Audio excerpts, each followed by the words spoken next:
네, 우리가 인정하는 것처럼 하나님은 영원하십니다. 이 진리를 여러분도 인정하시죠? 네, 하나님은 영원하십니다.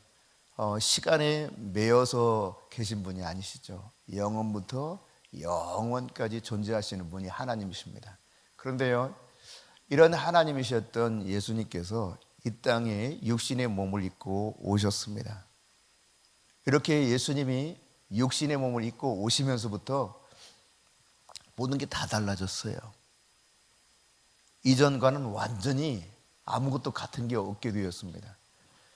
천국에서는 아마 한 번도 그런 사용했던 들어본 적도 없었던 말씀을 듣기 시작했을 겁니다.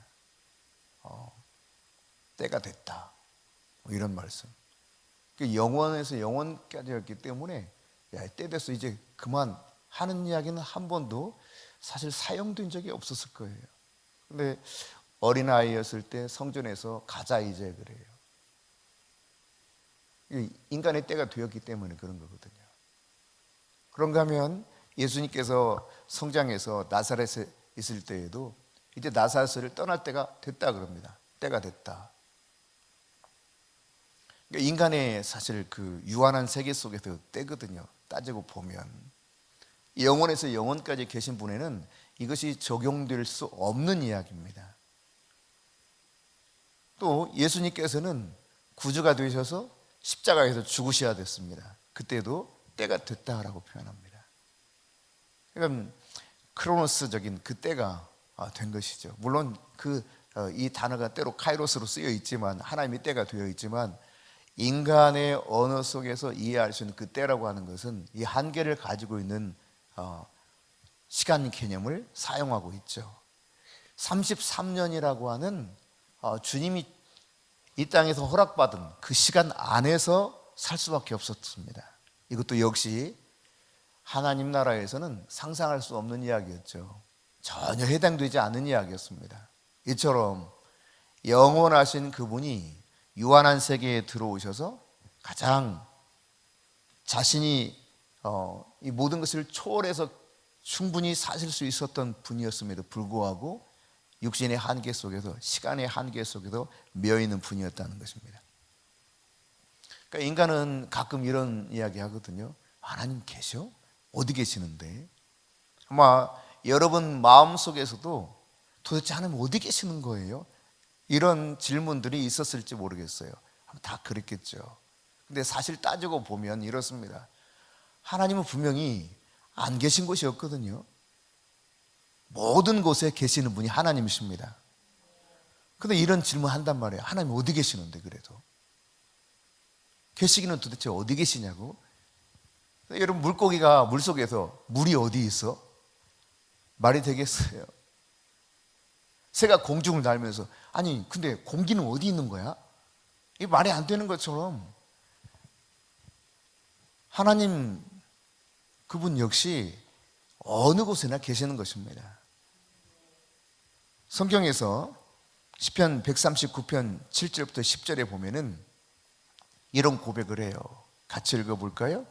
내가 주의 영을 떠나 어디로 가며 주의 앞에 어디로 피하리까? 내가 하늘에 올라갈지라도 거기 계시며 수월에 내 자리를 펼지라도 거기 계시니이다. 내가 새벽 날개를 치며 바다 끝에 가서 거주할지라도 거기서도 주의 손이 나를 인도하시며 주의 오른손이 나를 붙드시리이다. 여러분 시인은 그렇게 고백하는 것입니다. 어느 곳에 가둬서 하나님이 계시더라. 하나님이 나를 붙들고 계시더라. 하나님이 나를 인도하고 계시더라. 이걸 깨닫고 있는 거예요. 근데 수많은 사람들은 하나님이 어디 계시느냐고, 도대체 그 하나님 어디 계시냐고 질문하고 외치고 때로는 그리스도인들 가운데서 원망하고 불평을 하게 되죠. 그러나 분명한 것은 하나님은 어느 곳엔 다 계시다는 사실입니다. 시편 72편 8절에서 보면 그냥 단순히 계신 분이 아니십니다. 그분은 바다에서 바다까지, 강에서 땅끝까지 다 다스리고 계시다는 거예요. 이 표현은 인도양에서 대서양까지만 다스린다? 그런 의미가 아니죠. 대서양에서 태평양까지 다스린다? 그런 의미가 아니지 않습니까? 우리 인간이 알아들을 수 있는 언어적 표현으로서 모든 이 자연 만물까지 다 온 세계를 다스리는 분이 하나님이시다라고 하는 사실을 말씀하고 있는 것입니다. 그러니까 계시지 않는 것이 없고 모든 것을 주관하고 다스리지 않는 것이 이 세상에 다라는 것입니다. 그분의 손 아래에 있다는 이야기죠. 우리가 그런 하나님을 믿고 사는데 그런 하나님이셨던 예수님이 인간이 되신 거예요. 인간이. 그러니까 우리가 마음 한번 먹는다고 우리 몸이 저절로 움직여서 저 유럽에 가 있을 수 있는 거 아니잖아요. 저 아프리카 사파리에 가고 싶다고 가 있는 게 아니잖아요.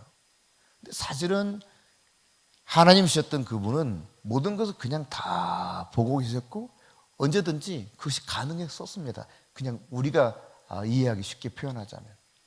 근데 더 이상은 그런 모습이 아니었다는 것이죠. 그러니까 시간 속으로, 한계 속으로 그분이 인간의 모습을 입고 들어오신 겁니다. 무한하셨던 그분이 완전히 유한 속에 온 거죠.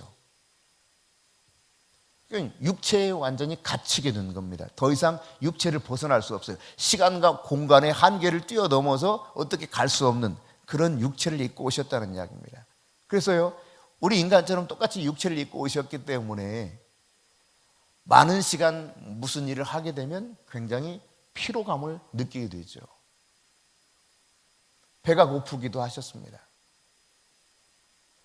이게 사실 인간이 당하는 모든 이 제약을 다 당했다는 이야기입니다. 어느 것도 우리와 다른 모습이 아니었다는 이야기입니다.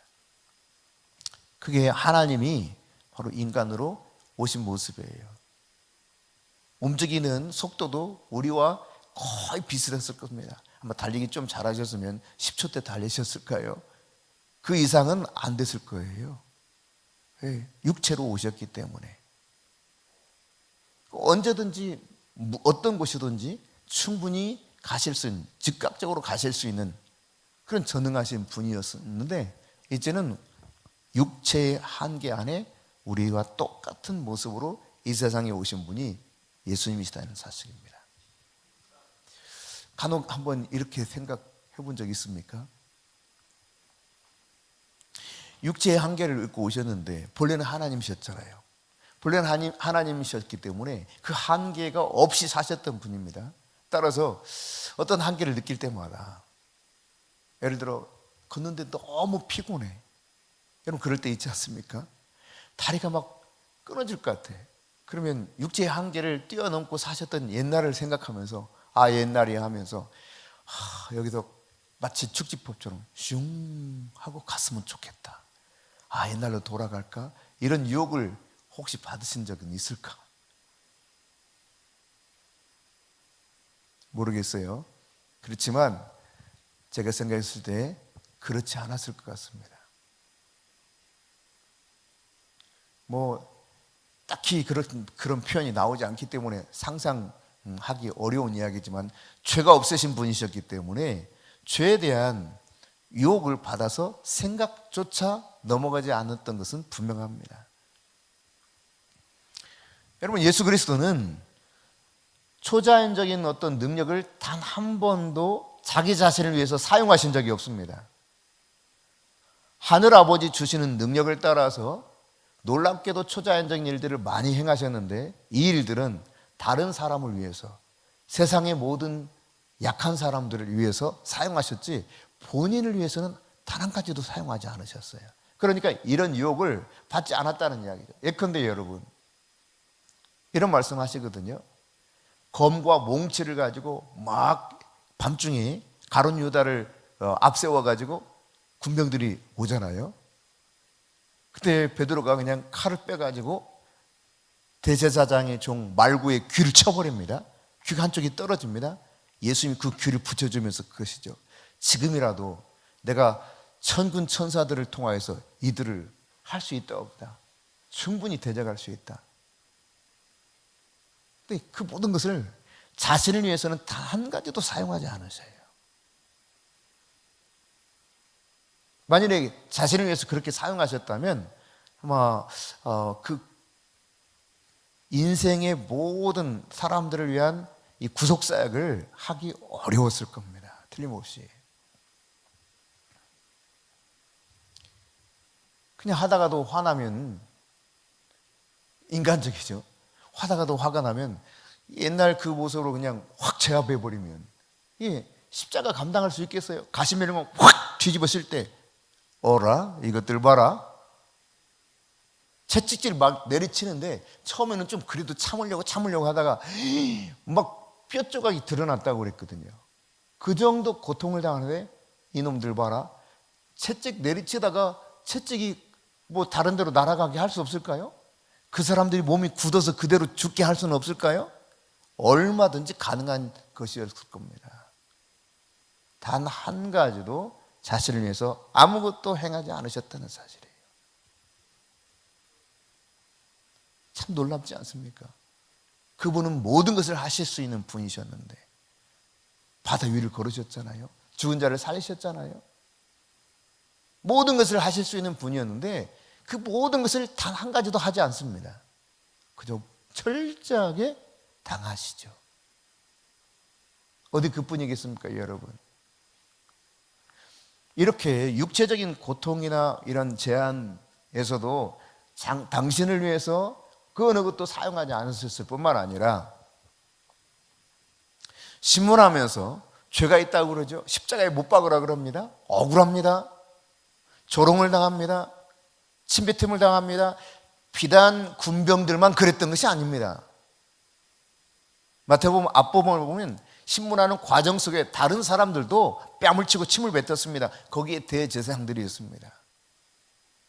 또 예수님이요, 이 신문하는 과정 속에 죄인으로 몰아서 붙이는데 사형해당하다, 그것도 십자가에 처형을 해야 된다, 이렇게 몰아붙이는데 예수님은 단 한 번도 자신을 변호하면서 나는 무죄하니 풀어달라 말씀하신 적이 단 한 번도 없었습니다. 그저 한마디 하셨죠. 네가 왕이냐? 유대인의 왕이냐? 네가 말하였도다. 이런 거 아니겠어요? 참 너 이상하다. 내가 너를 풀어줄 수도 있고 너를 십자가에 죽일 수도 있는데 너 왜 그렇게 너의 죄에 대해, 너의 무죄하다는 것에 대해서 항변하지 않느냐? 그랬더니 하시는 말씀이 뭐였어요? 무죄를 내가 항변하겠다라고 하십니까? 풀어줄 권세, 이 모든 것도 너에게서 온 것이 아니라 하늘 아버지가 너에게 준 거다, 이 말밖에는 하지 않습니다. 정말 놀라운 것입니다. 무죄를 항변하지 않아요. 가시면류관을 쓰였다는 것이 무엇인가? 오늘 우리가 살펴보면 무죄하다고 하는 사실에 대해서 완전히 철저하게 함구하시는구나. 다시 말하면 그 죄의 결과를 온전히 고스란히 받아들이시는구나 라고 하는 것을 알 수 있습니다. 여러분, 어제도 잠깐 언급했었는데 일부 예배 때 가시는요, 죄를 이야기하는 것이 아닙니다. 성경에서 가시라고 하는 것은 죄의 결과로 나타납니다. 그래서 여러분 창세기 3장 17절 18절 같이 읽겠습니다. 아담에게 이르시되 내가 내 아내의 말을 듣고 내가 내게 먹지 말라는 나무의 열매를 먹었은즉 땅은 너로 말미암아 저주를 받고 너는 내 평생에 수고하여야 그 소산을 먹으리라. 땅이 내게서 가시덤불과 엉겅퀴를 낼 것이라. 내가 먹을 것은 밭의 채소인즉 이와 같이 되어 있거든요. 그러니까 죄의 결과로 말미암아 가시가 생겼어요. 죄가 없었을 때는 가시 자체가 없었습니다.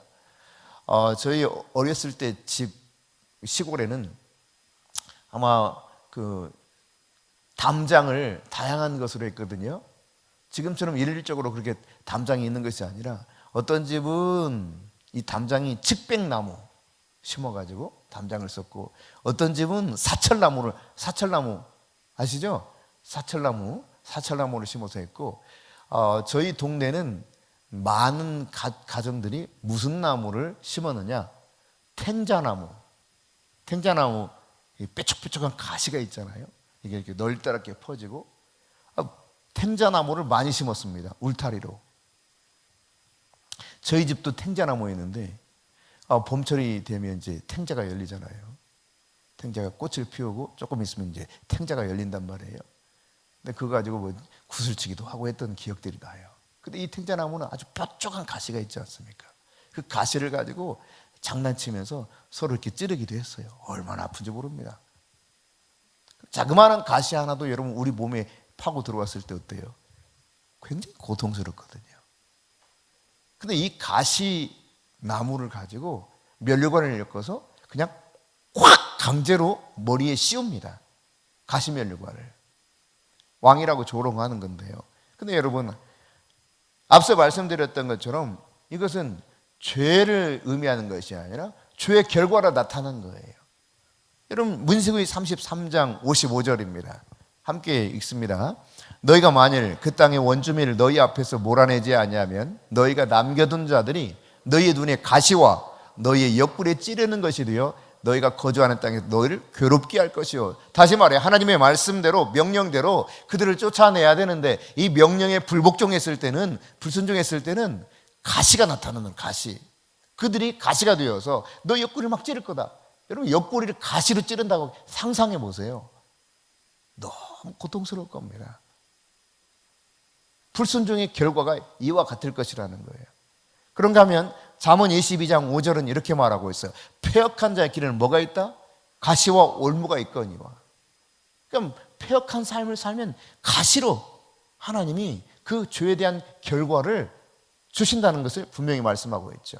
마태복음 7장 15절 16절에 보면은 거짓 선지자들이 어떤 모양으로 나오느냐? 가시나무에서 포도로 엉겅퀴도 무화과를 따겠느냐 말하면서 그 거짓 선지자들의 모습을 이와 같이 표현하기도 합니다. 그러니까 이처럼 어떤 불순종하거나 패역하거나 거짓으로 말하거나 이런 것들을 가시나무, 가시 열매 이런 모습으로 표현하고 있다는 이야기입니다. 즉 가시는 죄의 열매였어요. 열매. 죄가 아니라 죄로 인한 열매를 표현할 때, 그 결과를 표현할 때 가시로 표현하고 있다는 이야기입니다. 그러니까 뾰족뾰족하고 이 날카로운 가시가 찔러대는 그 모습, 그게 바로 죄의 열매예요. 죄가 없다면 이 찔리고 아픈 것이 없다는 이야기죠. 죄로 인해서 생겨나는 것이 그렇게 내 인생이 고통스러운 가시와 같은 것들이 막 나를 힘들게 하는 것이죠. 죄의 결과였던 것입니다. 그 죄의 결과로 나타나는 여러 가지 것들이 두려움, 불안, 초조, 수치, 죄책, 이런 다양한 것들 아니겠어요? 하나님을 떠나 사는 것, 다 죄로 인한 결과들입니다. 죄의 열매죠. 그런데 예수님 본래 하늘에 계셨을 때는 이 죄의 열매와 전혀 상관이 없었던 분입니다. 이런 죄의 열매와 전혀 관계없었던 분이에요. 언제까지 죄의 열매와 관계없이 살았습니까? 주님께서 십자가 지기 전까지예요. 그 전까지는 이런 수치나 불안이나 두려움이나 이런 걸 모르고 사셨습니다. 죄의 결과에 대해서는 그는 느낄 수가 없었습니다. 왜? 죄가 없으셨기 때문에. 십자가를 지시면서 이게 들어오기 시작해요. 대속의 그 자리로 가시면서 이것들이 예수님께 전가되더라는 이야기입니다. 여러분, 천국의 면류관을 버리시고 가시 면류관을 쓰셨습니다. 왜 그랬습니까? 그 군병들을 위해서였습니까? 물론 군병들도 위함이었습니다. 하지만 궁극적으로 바로 저와 여러분, 우리를 위해서 예수님이 가시 면류관 쓰신 것입니다. 그거 모든 수치와 고난 다 당하신 것입니다. 베드로전서 1장 18절 19절입니다. 함께 읽습니다. 너희가 알거니와 너희 조상이 물려준 헛된 행실에서 대속함을 받은 것은 은이나 금같이 없어질 것으로 된 것이 아니요 오직 흠 없고 점 없는 어린 양 같은 그리스도의 보배로운 피로 된 것이니라. 아멘. 그렇습니다. 어린 양 예수 그리스도의 피로 우리 대신 모든 죄를 속량해 주셨다는 사실을 말씀하고 있습니다.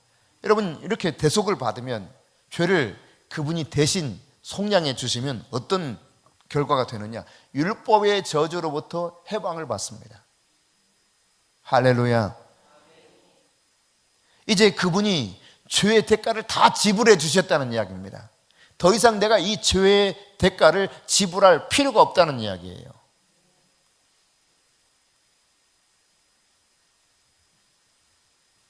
잘 기억은 나지 않습니다만 어느 날 음식점에 갔을 때예요. 밥을 맛있게 먹는데 누가 와서 목사님하고 아는 척을 하더라고요. 오셨구나. 같은 식당에서 밥을 먹었어요. 옆 테이블이고 전 따로 먹고 있는 거죠. 근데 갈 때 이제 계산을 하려고 보니까 계산이 이미 됐다는 거예요. 지불이 됐다는 거예요. 나가시는 분 중에 한 분이 지불하셨다. 그분이 계산한 거죠. 계산하려고 해도 이미 지불됐다고 말합니다. 더 이상 계산이 필요 없다고 말합니다. 죄에 대해서 그 대가를 누가 지불하셨느냐? 예수님이 다 지불하셨어요. 십자가에서 어린 양의 피를 쏟으시면서 우리의 모든 죄를 다 대속해 주셨습니다. 더 이상 우리가 죄에 대해서 대가를 지불할 이유가 없습니다. 다만 예수 그리스도의 십자가에 그 흘리신 보혈의 은혜를 내가 믿고 이 믿음 안에서 매일매일 우리의 죄악들을 주님 앞에 자백하며 나가면 되는 것입니다. 오늘 가시면류관 통해서 주님께서 이 모든 죄의 결과를 다 누구 때문에? 나 때문에 다 받으셨다. 나를 위해서 그분이 가시면류관 쓰시고 십자가 지셨다라고 하는 사실을 기억하면서 주님 앞에 함께 이 고난에 동참하시면서 주님 그분을 기억하고 감사하며 나갈 수 있기를 바랍니다.